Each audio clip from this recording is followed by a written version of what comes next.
As you sit enjoying a cup of coffee, have you ever pondered the journey the coffee beans took to bring you that dose of morning deliciousness? Well, maybe not.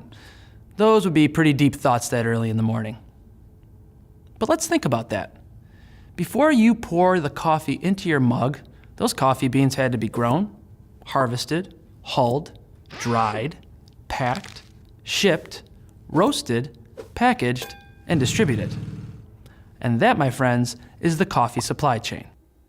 So now, suppose you're a supply chain manager at the coffee company. It's your brand, and your goal is to sell a lot of it and make money. Sounds simple enough, right? Well, you might want to think again.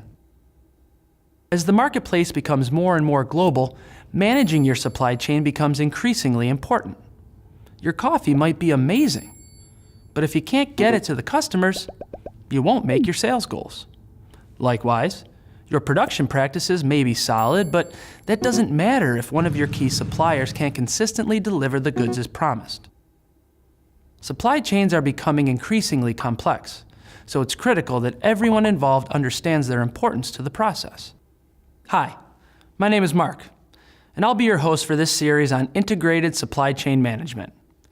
Our ideas on this topic were developed with input from David Pike, PhD. David is former Dean and Professor of Operations and Supply Chain Management at the School of Business at the University of San Diego. He has made major research contributions in inventory models, production planning and scheduling, and global operations and supply chain management. He's co-authored 2 books, published numerous academic papers, and is a frequent speaker at international executive programs. Many companies consider the production of their goods or services as the crux of their organization. But without strong supply chain management practices, a company will fail to successfully sell its product in the marketplace. Solid supply chain management has a tremendous impact on business, and it requires significant effort to build and maintain a thriving cooperative supply chain network. In this course, we start at the very beginning with supply chain terminology and an introduction to supply chain management. We'll then talk about significant supply chain challenges, especially those that stem from the overarching challenge of information distortion.